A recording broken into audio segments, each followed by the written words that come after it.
Crystal here from Crystal Clear ESL. I am so happy to welcome you to this month, July's Live. Our topic is essential props for online teaching. So if you're just joining us for the first time, welcome. Don't forget, please, to like and subscribe below. Share with your friends. We're a very young YouTube channel, and we want to get the word out, so thank you for that. You are invited to participate in today's live, so StreamYard will let you comment during the live. These pop up to us. If you log into StreamYard first, we'll be able to see your name and who we're talking to, and we'd love to know that. After the fact, feel free to post any questions or additions to what we've said in the comments below, and we will also receive notifications and join in the chat after the fact. So, once again, you are here for Essential Props for Online Teaching with my very special guest, Mika du Toit. Please help me welcome Mika. Hello! Hello, everyone! She starts with a cheer. Wonderful. So, Mika, you are a recent addition to the team here at Crystal Clear ESL, but can you tell us a little bit more about yourself? Yes, okay, so of course my name is Mika, and I've been working now for an amazing ESL curriculum developer called Crystal Clear. And I've been teaching online part-time for nearly 2 years now. And yeah, other than that, in my spare time, which is very limited, I also run a little online shop where I sell crystals and candles and magical potions. I love that. I love that you've got such a wide array of skills that you've brought to the table, and that I'm sure you use every day in your teaching, which you still do. So wonderful. Let's kick off with some of the questions regarding props. So what are some common types of props, Mika, that will illustrate what we're talking about today? Okay, so pretty much, so to start off, a prop is pretty much anything that's going to add a visual aid to your lesson. I think that you can divide props into probably 3 different categories. Okay. The first being virtual props, which would be anything that you're uploading to your virtual classroom platform. It can be stickers that you use, for example, in Manycam, or anything, of course, like the name says, anything that's a virtual visual aid to your lesson. Okay. Then you have educational props. So an educational prop, I brought a few examples with to show you, or to show everyone. So an educational prop will probably be something that's a flashcard. So flashcards like these for letters and phonics, this can be an educational prop, which you can either purchase or you can simply print out and stick on some colored paper. So things like this would probably be an educational prop. And then we have props which we call relia. So relia is something that you will find in everyday life, something that your students will probably also come across in their everyday life. For example, this cup could be an example of relia. You can use, pretty much anything that you're going to come across in everyday life. Everyday items will be classified as relia. So I see. Those are probably your most common types of props that one can find. Yeah. Okay, super. So we've got virtual props, educational props, and relia. Wonderful. Yeah, we'll come to those in more detail a little later, I think. Why should teachers use them, though? What are some of the obvious benefits of using props? Well, I think first and foremost is that your props always got to serve some sort of purpose. We don't want to become dependent on props as teachers, but they can be really beneficial for quite a few reasons. First and foremostly, number one, the most important reason to use props is to be able to effectively convey and demonstrate certain language points, grammar, or vocabulary. So, for example, if we have a really low level student and we want to introduce just the word dog or a dog, if I must now describe that to somebody, it's probably a lot more difficult than just simply showing a dog. Right. So where do I have, I don't have my little dog with me now. But yeah, so I mean, if you want to describe something to a student, if we're going to use a dog as an example, we can say it has 4 paws, it has a tail, fluffy ears. By now, you've probably used a lot of vocab that your students might not be familiar with. So first and foremost, if you're going to show and have a little dog, you can make him bark. This will, of course, immediately give students something to recognize and to be able to put basically the word with something that they are familiar with, something that they come across every day. Right. So, yeah, like this little doggy, oh, sweet. Can you see them? So this would be an example of a virtual prop. Right. Then, of course, props really also add a fun, interactive, engaging aspect to your lessons. I mean, some students, especially younger students, may have a very short attention span. So using props are a way to create sort of excitement and engagement in your class. If you have a higher level, a higher proficiency student, you can ask them to engage and bring their own props to class, which is also a fantastic way for all types of students. It's a really great way of using props to really cement and to solidify language concepts, vocab, and grammar, to really cement that in their minds. And get them thinking about it outside class time as well. Exactly. So if a prop, especially with things like Relia, if it's something that a student's going to they're going to see every day in their everyday life, it also creates an opportunity for them to practice and to put their newfound language into practice, basically. Right. So, yeah, so other than helping, of course, with students' memory, your props can make a lesson more fun. It can make it engaging. And of course, you also get some students who are more visual learners. So I think props can also be really beneficial to students who are more visual learners as well. Right. I think it's a great way too to check assessment, to assess, to check learning. So for example, if you're introducing some adjectives like soft, for example, you could say, run around your house and bring back 5 things that are soft. And then you're able to test on the spot, interactively and in a fun way, that they've clearly understood what the meaning of soft is. Absolutely, yeah. So props also a great way to check comprehension as well. Absolutely. Perfect. Wow, lots of cases and uses for using props. But at the same time, they can be ineffective at times. So, Mica, why don't you talk to us a bit about when props can cross that line from effective to ineffective?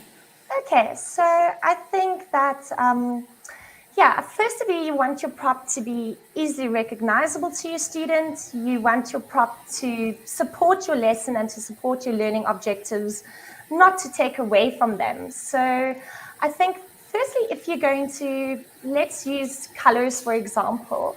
So if you're introducing colors to a new student, you want to try and have the same type of object, just in different variations. I think this just makes the learning process a lot easier, and it eliminates any sort of misunderstanding. Yes, misunderstandings, exactly. So if I'm going to show you, for example, if we're doing colors, if I show you yellow on a flashcard, then maybe I show you purple in a marker like this, and maybe I show you orange like this. By now, you might possibly have lost the gist of what you're trying to teach to your students. Right, and your student might be thinking that this writing implement that they use to highlight something is called a purple. Exactly. So, I mean, for me, I like to use just the example of colors once again. So if you're going to be teaching colors, you can gather the same type of prop, just in a variety of colors.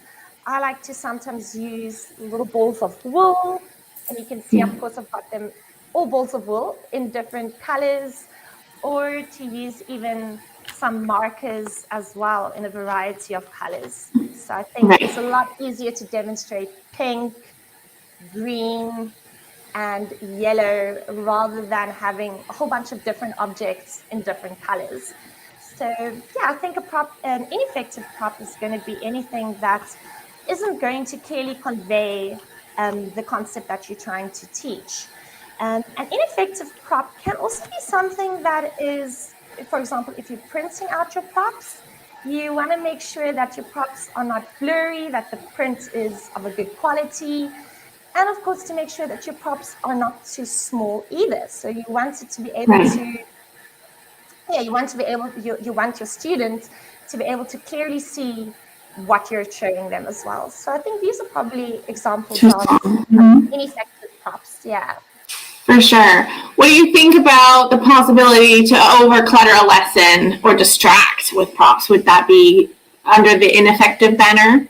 Yes, I think so. I think that when you also, for example, if you're preparing your props or preparing for your classes for the day, you don't want to have, also, it's not necessary to have too many props. You really want to target your props, use props that target your learning outcomes and target key sentences, target grammar, target vocabulary, rather than just having a whole bunch of props, which, you might not even end up using in a lesson, and it creates like a little bit of confusion for your students.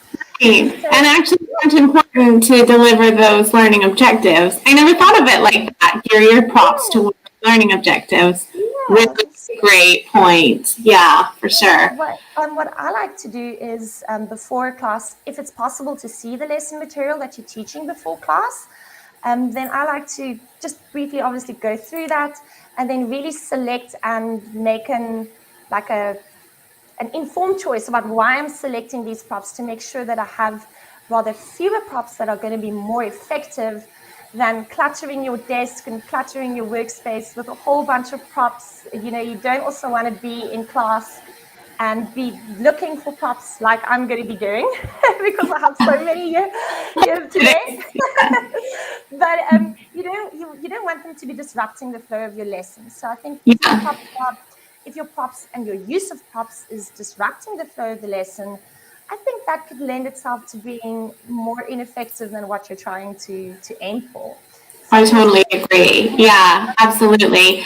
And I think that there's a danger with that when you use virtual props too, because they are so easy to just add to your screen. But you have to think that your young learner is trying so hard to focus on their learning that actually the more things that you add to your screen, the more distracted they're becoming. And the less they're focusing potentially on you, on what you're saying, on the proper, pronunciation and positioning of the mouth, etc., right? Like it just becomes bogged down. Yeah, like the penguins are super cute, but you want your props to be really supporting your lesson. You don't want them to be taking away from the learning of your students or disrupting the flow of your lessons either. So yeah, I think it's pretty 100%. Important to prep your props before class. Right. You touched on that earlier, so I wanted to ask, how do you prep a class with props? What are the steps you take? Well, steps, firstly, I like to, of course, go through all my lesson material before class. And in doing that, I will then select props that are going to support my lessons the most. Usually this will be props that are focused around the key vocabulary, key grammar, or any other language points that the lesson requires the student to learn. Right. So I like to always prep these things out beforehand. And then I also like to actually try and find props where, especially if you have a really busy day with a lot of students and a lot of classes, I like to try and find props that I can use in more than one class. So for example, if we may be doing, if we may be doing the kitchen, it's nice in one class, and maybe you're doing sort of verbs or something in another class. A cup you can use in your one class to show a cup. You can show it to a different class. You can show them thirsty. You can show them drinking. You can show pour. There are a variety of uses of how you can use just a single cup in your lessons, I like to find props that are also a little bit multi-purpose, meaning that I can use them in a whole bunch of different lessons for the day, or even different lessons over a long period of time. So, I mean, if your props are something that you're investing in, you want it to be something that has a bit of longevity, I think, as well. Right, of course. Yeah, something that will be useful time and again. Absolutely. Exactly. So not all teachers are, silly or, really demonstrative with props, but do you think that the use of props can appeal to any teacher with any teaching style? Yes, absolutely. Well, I think that a lot of teachers, part of our roles is to be a little bit of an actor. So, I mean, personally, I like to engage and to animate my props as well in class. But if you're somebody that's maybe a little bit more serious and a little bit more reserved, I really think that all teachers should be using props. Not only can it add value to your lessons, Right. not only can it add value to lessons, it's also, I think, pretty much all teachers are going to come across a time where they're going to have to explain or introduce vocab or grammar to a student, and not have a way to do it and not be able to get across to their student because they are maybe just talking in circles and just adding too many words to the mix. And you can completely lose your students if you're not using props. So I find that props are a really effective way to reduce your time in class. You don't want to be spending too much time explaining things. Exactly. That vocab. So I think that all teachers can benefit from it. You can benefit from the time you're going to save in class. You can benefit in the sense that it's going to make your teaching a lot more effective. And besides that, I mean, we get different types of teachers. We all have different personalities. But at the same time, I think the true value for props also lies in your students. And you don't want to neglect that simply because it's maybe something that you're not comfortable with or doesn't suit your style. So I think that it's really important, especially for your students, to see their teacher using props in their classroom. Yes. Yeah. Yes. So you don't have to go crazy with your props if that's not who you are. But I think that any sort of style of teaching can definitely benefit from the use of props. Absolutely. And all types of students can also benefit from using props as well. Right, exactly. So I think that you've touched upon how beneficial props are for lower proficiency students, but I guess what you're implying is they're also beneficial for higher proficiency students. So why would you say that is, or how are they useful in that situation? For a higher proficiency student, I think once again, no matter how proficient the student is, they're probably going to come a time when they are going to benefit from seeing a prop, from using a prop in class. For high proficiency students, it will also give them the opportunity, like we've mentioned, for them to go home and to practice and to put these newfound language concepts into practice and into play in their daily lives. Then I would also think for high-level students, I think that props are also a great way to sometimes expand on a lesson as well. So using props is a great way, like you've mentioned, also to check a student's comprehension. And in that, you can also create the opportunity to expand on a lesson. Your props can create the opportunity to kind of encourage dialogue with a higher proficiency student. So I think, students of all levels and all ages as well can also benefit from the use of props. Absolutely. Wow, really good advice. Definitely. Are there any pitfalls to using or relying on props with any higher proficiency students? If there's any downfalls, well, I think with a high proficiency student, you might find, maybe for adults as well, you might find that you're going to be more dependent on virtual props. You don't want to, you don't want to also, for a high proficiency student, you don't want to simplify things, I think, maybe too much for them as well. So I don't think there'd really be any, not that I can think of, maybe you can help me out, but I can't think of any pitfalls. If you're using your props effectively, I can't think of any pitfalls really to using props for a more proficient student. Right. Perfect. Yeah, no, I can't really either. Okay, some teachers out there use props to create a class mascot. So, a character or something that reappears throughout lessons or courses. How could somebody do that effectively, and why might they do so? Yeah, so a class mascot, I think first of all, it creates, once again, like a fun, engaging element to your lessons. I don't have one specific class mascot, and some students don't resonate, I guess, with that. Some students don't really respond to it, but some students do. So if you can personalize, maybe you have, if you teach a few different classes, regular classes, you can try and personalize your mascots for those specific students. I think the more personal a class mascot or a prop can be, the better it is for the student. But for example, yeah, I like to bring out Snow Bear. He is my teaching assistant. So Snow Bear likes to pop up here with shy students that are maybe a little bit more reserved, and students that maybe are a little bit, just shy. They maybe don't want to talk or engage because they're scared of making mistakes, or maybe that's just their personality. So for younger students a lot as well, is that perhaps your class mascot can be really beneficial to you. Like for example, like Snow Bear is now wearing a scarf because it's winter here in South Africa, where I am. So you can also mean, like, I like to use my class mascot to demonstrate certain language concepts and grammar. It can be really beneficial, like I've said, for shy students and reserved students.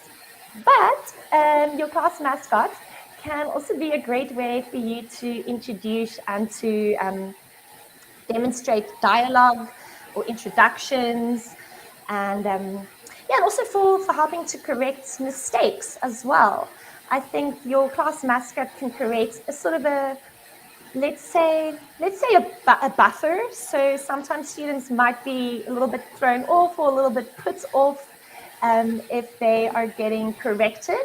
So your mascot can kind of create like a little barrier to kind of soften that correction and make your student feel a little bit more comfortable to make mistakes, because it is okay to make mistakes. That's how we learn. So more lighthearted and humorous as well. If you apply a funny voice and, no, student, I'm not sure that's right, then your student feels more at ease, and it's more lighthearted. I think that's helpful.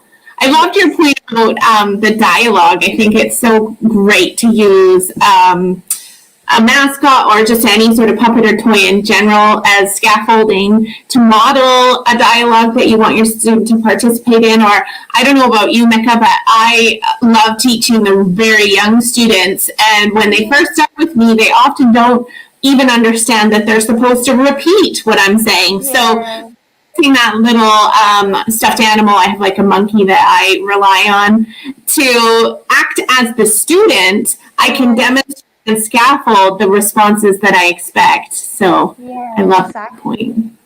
That's really good. Cool. Yeah. And I love that if you have a mascot and you stick to them, that almost becomes part of your brand too. So I'm thinking from a curriculum point of view, and that you are now a freelancer with your own business, and that whole brand thing just really supports the ability of your students to pass on your referral and to make yourself better known in the industry. So that's a very good point. Yes, absolutely. Yes.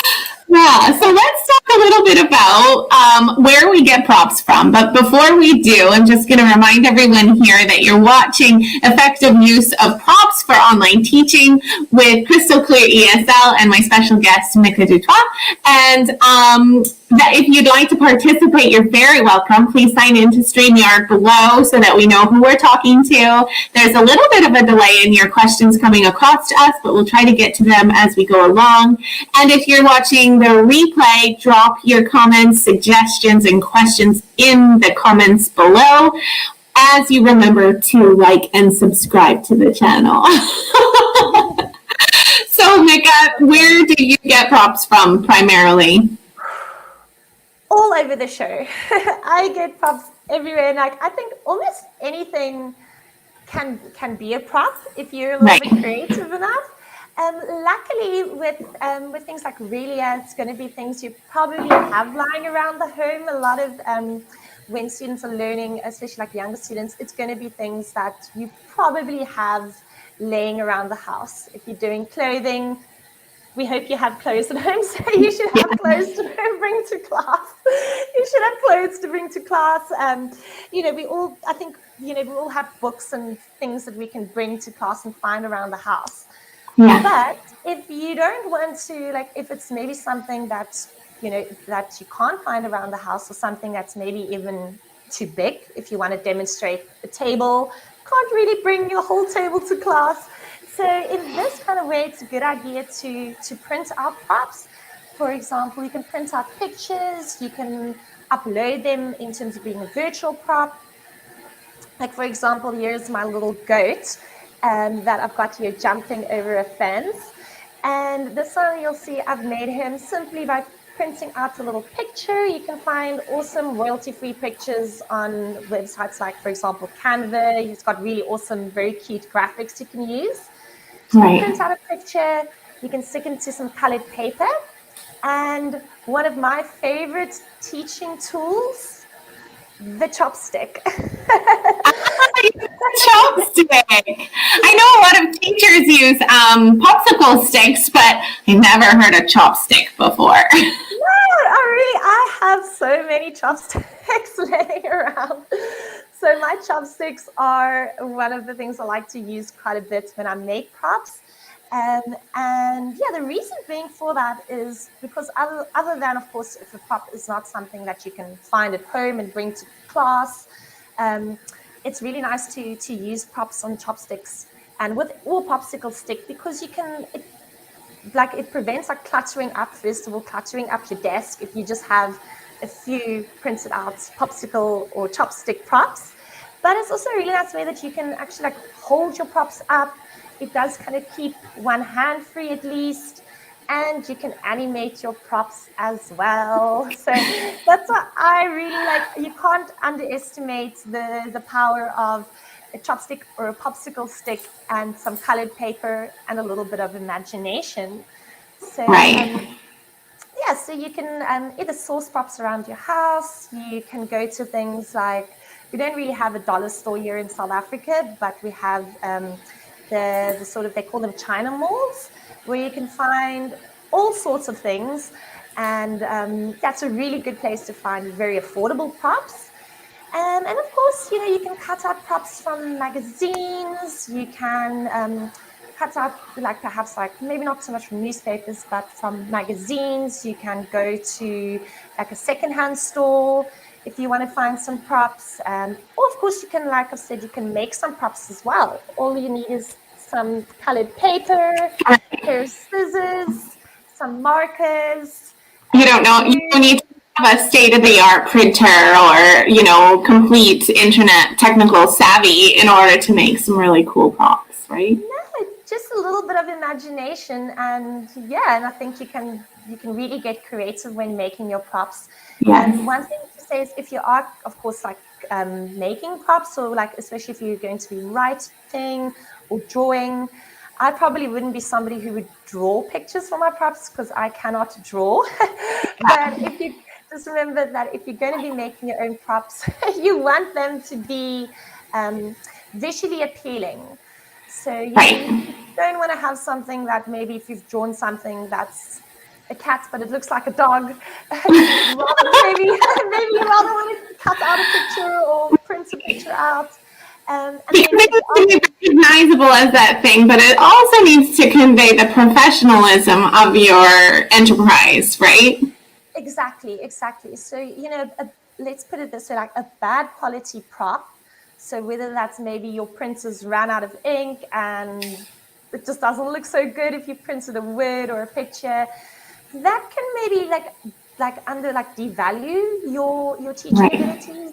And I think, like you said, it doesn't look professional. So yeah, I think to answer your question, pretty much it goes light. Anything can be a prop, and you can make a prop pretty much out of anything on any sort of budget. On that note, I did bring Miss Sock to our discussion today. Miss Sock was like one of the first props when I first started out that I made with a sock and just some odds and ends I found laying around at home. So this is Miss Sock. She's so cute. Hello. So Miss Sock has even a little tongue.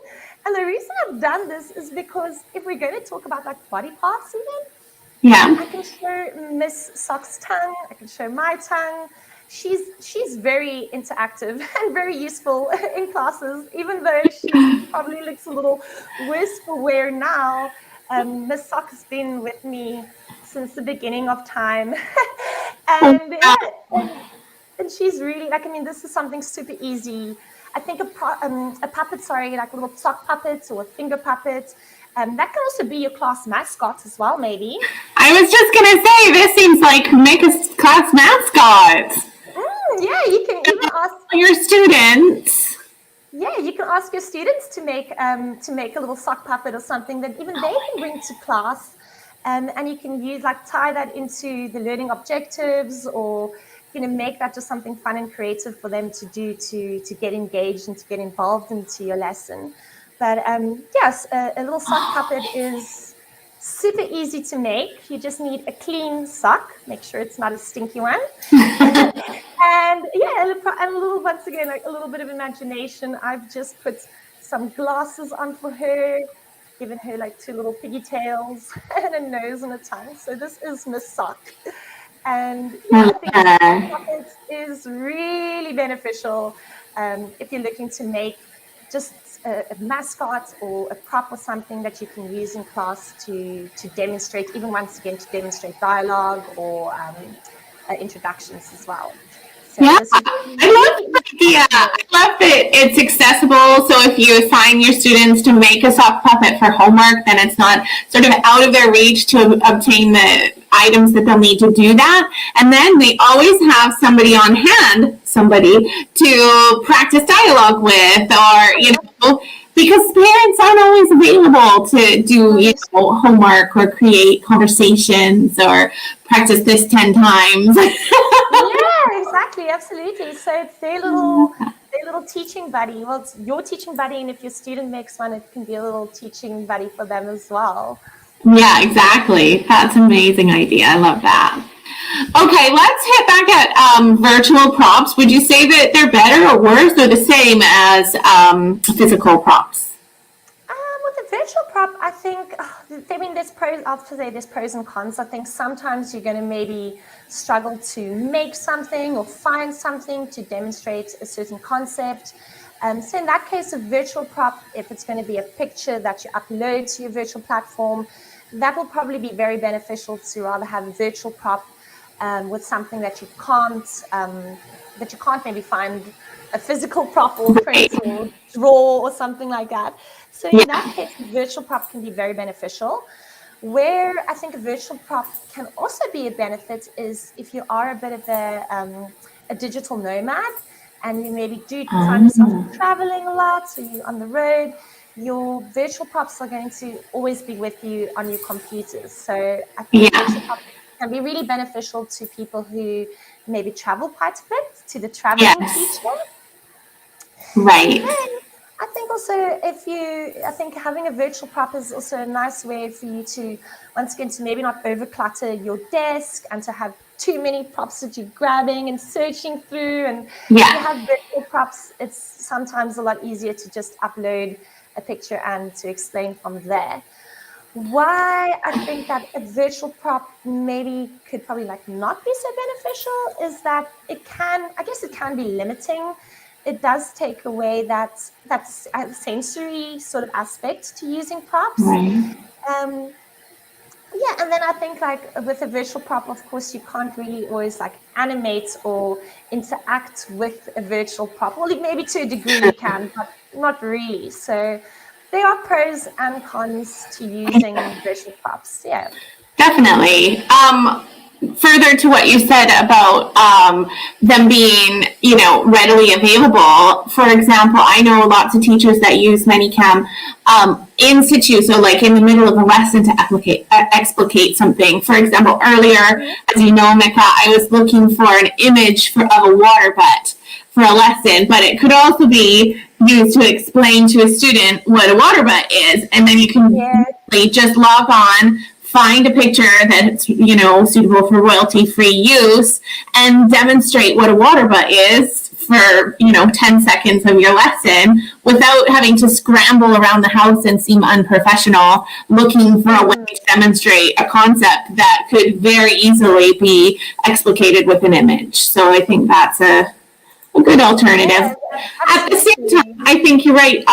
One of the things I talked about a lot with regards to teaching methods is that even though we're online teachers, it's our responsibility as a teacher to bridge that 2D, 3D gap. So you still make the learning exciting and accessible and memorable for your student by coming across in as many ways as you can and making it seem as 3D as possible. So that's where I think you're right that physical props do have a leg up on virtual props. Yeah. Well, I think if you can use a mix of both, that's exactly first prize. Yeah. 100%. Yeah. We haven't even touched on using props as rewards. Mica, do you want to go why and how a teacher might do that?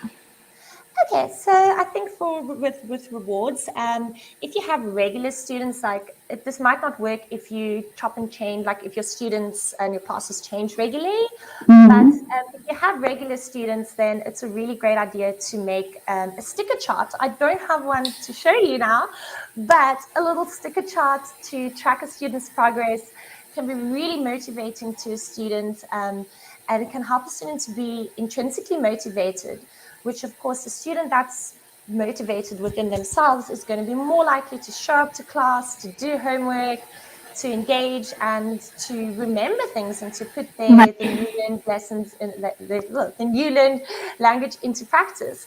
So a little sticker chart is a really great way to keep track of your regular students' progress and to reward your students for great work. And you mean literally having a book or a piece of paper with your particular student's name and accumulation of stickers that they have earned for lesson on lesson. I think that's so great. And it shows progress and continuity and that you have a long-standing relationship with that student too. Exactly. And like we've touched upon also like personalizing it a little bit. So I think wherever you can personalize your props or your to a student, it really helps to create, like you say, a relationship and cultivate this relationship and a connection between you and the student. So, so all those penguins that I had are from my student Tina, who has a deep love of penguins. I think she has about 900 stuffed or toy penguins in her home. Literally. And so she is really pleased every time I come up with a penguin gift as a reward for her. And her mom's really pleased because it shows that I've paid attention and I have a relationship with her child. Yeah, exactly. Absolutely. Yeah. So, I mean, rewards can be, like I said, very motivating to students. It can help to track their progress.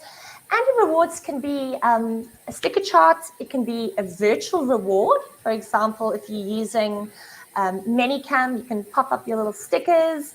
Platforms like ClassIn have a little built-in trophy, which you can send a reward to your students. Your rewards can even be something that, like a task or an activity, really, that a student can do at the end of a lesson. So I used to have a lovely little student who really, she used to just want to color in. That was all she wants to do in class. So our deal was that if she does really great work and if she pays attention till the end of the lesson, I'll upload a coloring ink for her and she can color in and enjoy her little princess or butterfly coloring in at the end of the lesson. And I found this works really well. Some students, I mean, maybe younger students, maybe their attention span isn't quite there to get them all the way to the end of the lesson. So a reward at the end of the lesson can also be a really great way to keep your students' attention, to keep them engaged and yeah, just to keep them present until right at the end of the lesson. Brilliant. Yeah, I mean, I think like when it comes to rewards, I mean, some people like maybe have like little stars that they will show. It's not really a reward, but I have my very trusty pom-pom shakers, which Yeah. which is more for like just rewarding like little work, like little good jobs. So if a student does something like completes an activity really well or gets everything right in the task, then I'll give them like a little shake and a cheer. And I think this is a nice way over time, like you talked about, like continuity. It just shows like a student without me having to make a big thing out of it, that yes, you're doing a great job, you know, you're doing awesome, that was great work. So I like to have my little pom-pom shakers. And sometimes if I know a student really well and I know that they like something, for example, like the penguins, you can upload your penguin stickers as rewards. Your reward can even be something that just like an unreachable piece of candy. You can maybe have a few little chocolate bars. You know, your student might never get to it, but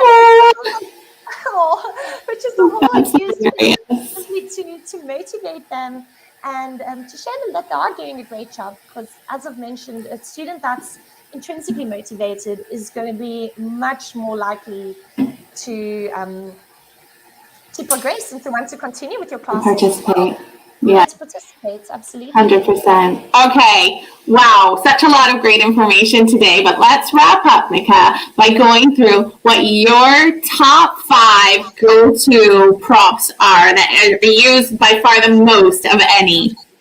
Sure. Okay. So it's very difficult to pick just At 5. number 5, we have. I think you'll probably find that you use a whiteboard or even just a piece of paper on a clipboard quite a lot for adults classes. But I cannot go without having just a clipboard, piece of paper, and a good marker handy if you ever need to draw. Not that I'm a good artist, but if you ever do need to draw, write, or demonstrate something, maybe you don't have the opportunity to quickly go find an image to upload. Right. You want to keep just something on hand that you can use to add any sort of extra explanation to a lesson. So whether that be a whiteboard and some markers, or a piece of paper and some markers that you can show for your student.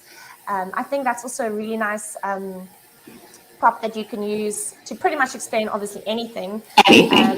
Yeah, and it's good to have it handy because you don't know if something comes up that you maybe weren't prepared for in terms of props, or something that you're going to struggle to explain to student.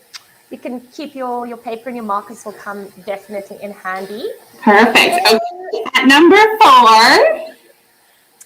So number 4 is like I've mentioned, my little pom-poms. Like I love my little pom-poms. I use them to start my classes, to reward and show good behavior. Not good behavior, good participation. Sorry. Yeah. So, and I guess good behavior sometimes as well. So my little pom-poms, they are with me in every class.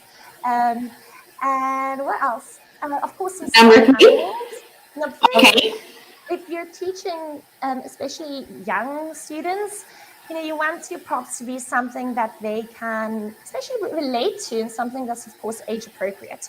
Mm-hmm. So I have an army of little stuffed animals that I have my shark and my fish.